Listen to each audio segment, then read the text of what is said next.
Hello everybody and welcome to another brand new episode of T Watches a Scary Movie. My name is T and we're talking scary movies. I appreciate you tuning in for another brand new episode. Remember, new episodes go up every Wednesday night, the audio only version at 8 p.m. Mountain Standard Time on all your favorite podcasting platforms. Just search TWASM or T Watches a Scary Movie.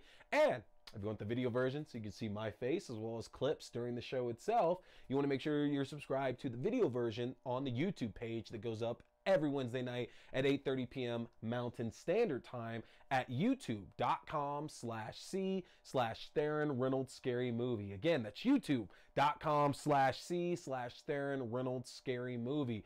Don't forget as well, you can also subscribe to my link tree, which is linktr.ee/T Scary Movie. The link tree will get you directly connected to the YouTube videos, the audio versions, my written letterbox reviews, as well as my recently launched TikTok that's up and running as well too. I know I said I would never do it, and yet there it is. The TikTok is up and running for y'all. Which reminds me, I am doing my giveaway still for the limited edition Ghostface Popcorn Bucket and Ghostface Bobblehead in promotion with the upcoming Scream 6, which releases on March 10th in theaters everywhere. And in order to get yourself an entry to win one of these, because I'm giving both of those away, remember, you can get an entry by being subscribed to my YouTube page. You can get an entry by being subscribed to my TikTok.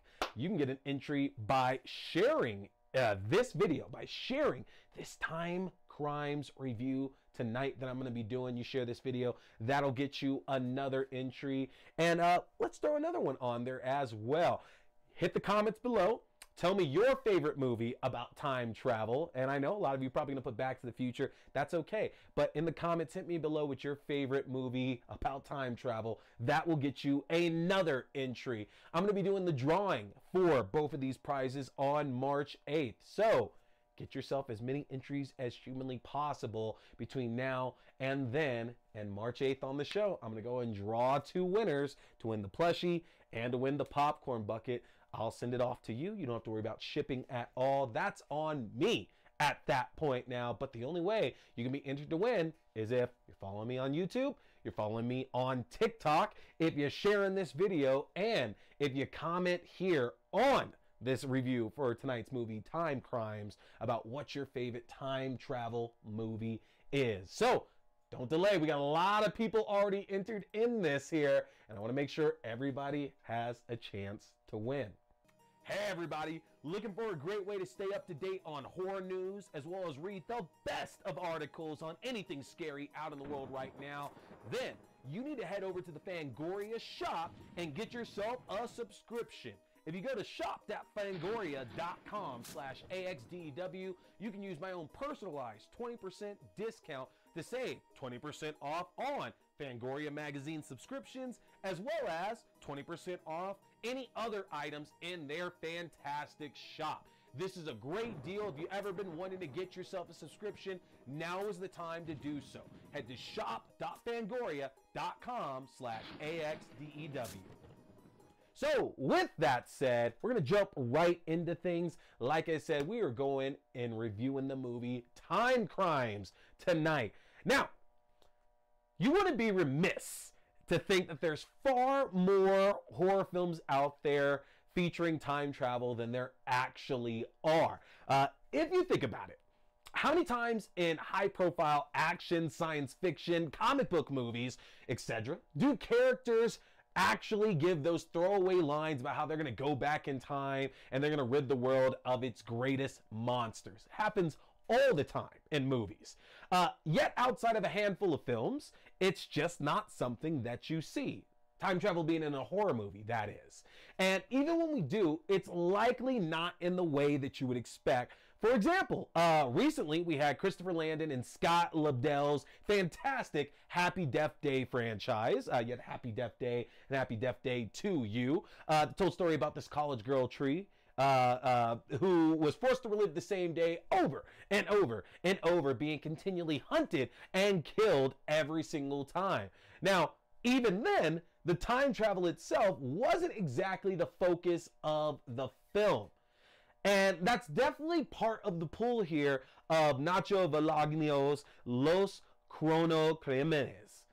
Time crimes. And if I butchered that, I apologize, y'all. 16 years after its release, it's still one of the very few horror films out there that it doesn't just feature time travel, but it also includes elements of a slasher as well, too. And if y'all know me, y'all know how much your boy loves a good slasher flick. Why do you think I'm getting so excited for Scream 6 here in just a few weeks? Now, making a slasher flick involving time travel seems like something to be cautious about.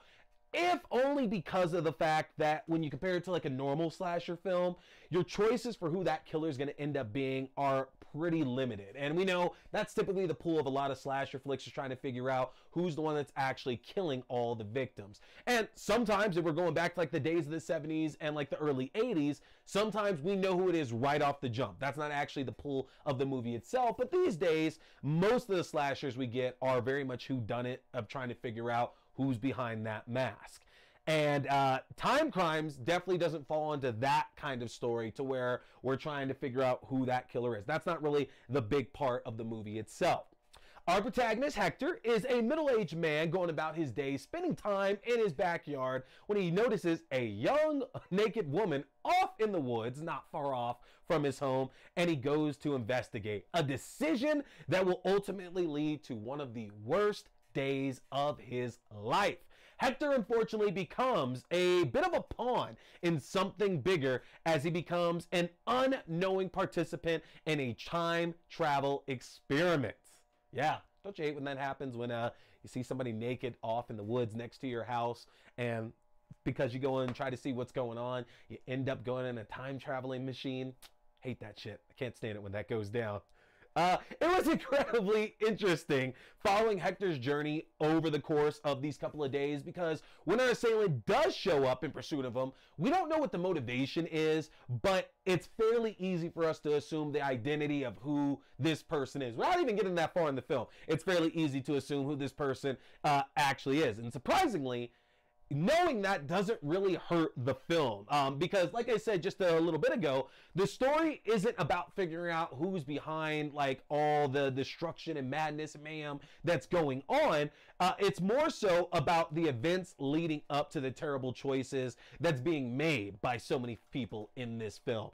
Time travel movies tend to have this message in them that talks a lot about using the science for personal gain and the dangers that can come with it. You know, Hector doesn't really try to do anything that's going to give him any kind of monetary gain from it, but he certainly tries to use it to his advantage. And we've seen other movies like The Butterfly Effect, for example, another great film about time travel, to where the character is utilizing it for his own selfish desires, but it's more so to make life better, not only for himself, but for his family and his friends as well. And we see, hence the name, The Butterfly Effect, that changing one thing can have all these drastic results, and it can end up making things so much more worse than what they already are.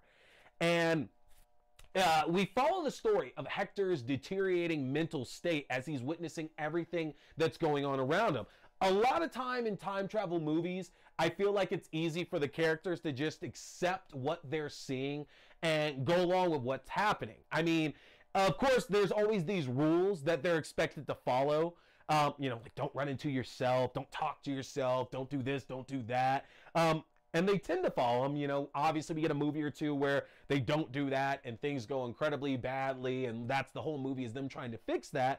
But most of the time, those characters just kind of accept what's going on and the magnitude of their situation, and everything seems to be fine. Like, they have no problem processing at all that they're traveling through time and that they're now back in the past or that they're in the future. And you would think that any normal person would struggle very, very mightily with something like that. And getting to see that Hector just can't wrap his brain around everything that's happening around him allows him to be this really well done, flawed protagonist, because he becomes just as interesting as the killer that's hunting him. Because again, this is not a case of Back to the Future. I know Back to the Future is not a horror film, but this is not a case of Back to the Future where Marty McFly goes back to the time of his parents And it's just like, whoa, this is heavy, Doc, and everything's okay. Like, Hector really, really has a problem trying to understand what's sometimes being told point blank to him. And one of the other big factors setting this film apart from like a lot of other time travel thrillers is that our character doesn't really have control over the time travel itself. In other films, doesn't matter if it is something like Happy Death Day where the day just keeps on repeating, or anything else to where they have direct access to that time machine, they're definitely more in control of their fate and be able to fix any kind of problems that they've caused.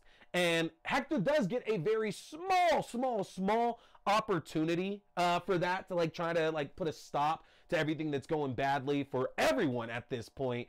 But again, when you think back that he's having this deteriorating state of mind, obviously that's going to stop him from making the right choices and allowing not only himself but everybody else to move past the horrible situation that they all seem to be in. And it poses the question to yourself, like, would you be able to keep yourself sane if you literally saw yourself and you saw that this other you is living your life? Like, we always talk about doing the same thing over and over every morning. We drink the coffee and have breakfast and go to work, and we come home and do the same thing. Good or bad, we do that over and over. What if one day somebody else who looks like you, talks like you, they are you, is doing that as well? Like, could you keep your wits about you at that point? They're spending time with the people that are important to you. They're doing all the things that you should be doing.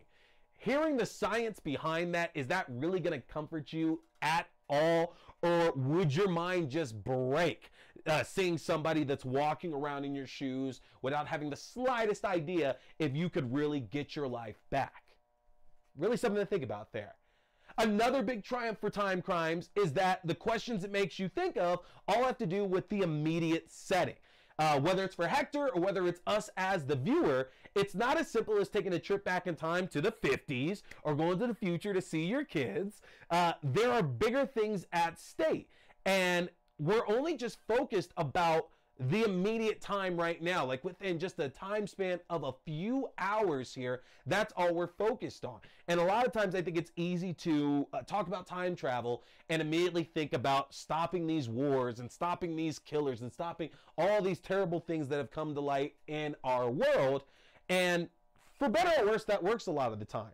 But this is not that movie, and I love the fact that this is a way more contained story, just talking about the span of a few hours, as opposed to years, decades, centuries. It makes it so much easier to digest and understand everything that's going on at this point.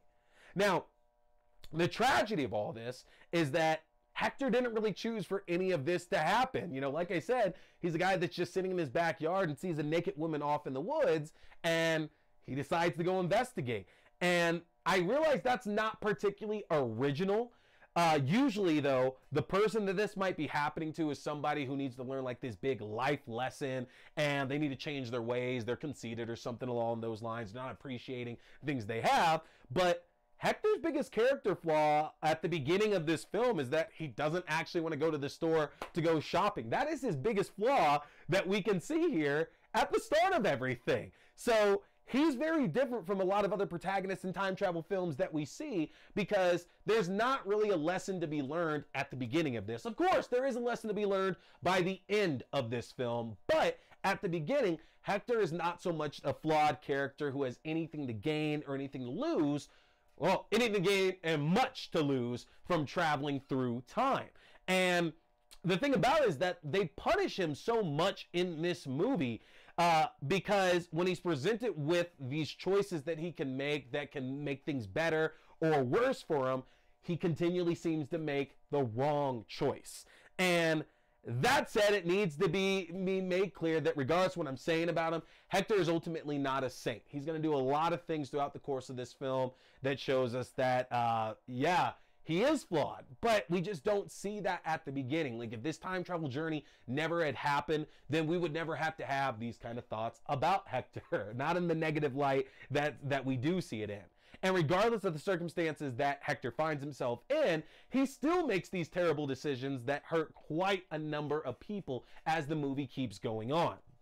But What turns out to be the biggest shocker here about Time Crimes is that ultimately the choices that Hector makes seem to be predetermined, and that no matter what he does, good or bad, it's already been done, and we're just here along for the ride the same way that Hector is, seeing everything that he's choosing to do. And it's pretty sobering and sad, honestly, especially when he tries so hard to change some of the like absolute worst things that end up happening. Because then I've talked about going back in time and changing things that happen to the world, but again, just in this time span of a few hours, Hector tries to figure out a way to fix some of these awful things that go down to him and these others, and just continually seems to make it worse and worse. And yeah, that can be hard. That can be hard to deal with, honestly, because once that realization like hits you like dead center in your head, what can you honestly do about that? You know, the movie itself's not flashy. It's not particularly bloody either. But I will say that I found myself terrified at the thought of what I would do if I found myself in Hector's shoes. Would I be able to show that myself that I could save myself and all these others around me? Would I try to take that chance by showing restraint? Or would I be like Hector and would I keep meddling and meddling and meddling and meddling until the damage I've done has just gone too far beyond fixing? It's hard to know, but you should definitely check out Time Crimes. It is available to stream free right now on the Redbox app, as well as through the Mubi channel, which is available on Prime Video. So check out Time Crimes. And again, remember, if you want another chance to win the Ghostface Popcorn Bucket, as well as the Ghostface Plushie, tell me in the comments what your favorite time travel film is, because there's so many of them out there. Most of them are not horror films. I'm super interested in what all of you like watching when it comes to going back in time. Folks, that is going to do it for me tonight. I appreciate you tuning in. Don't forget to subscribe. Hey everybody, I appreciate you tuning in for another brand new episode, movie review, game review, whatever it is now at this point. Don't forget, you want to get subscribed to my official channel so you can stay up to date for when I'm dropping new episodes, reviews, news, whatever it is. The best way to do that is get subscribed to my link tree. That's going to be linktr.ee/tscarymovie. Again, linktr.ee/tscarymovie. That'll keep you up to date with new videos, podcast links for the audio-only version, as well as my letterbox where you can find written reviews. Get subscribed, and don't forget, keep watching scary movies, folks. Stay scared.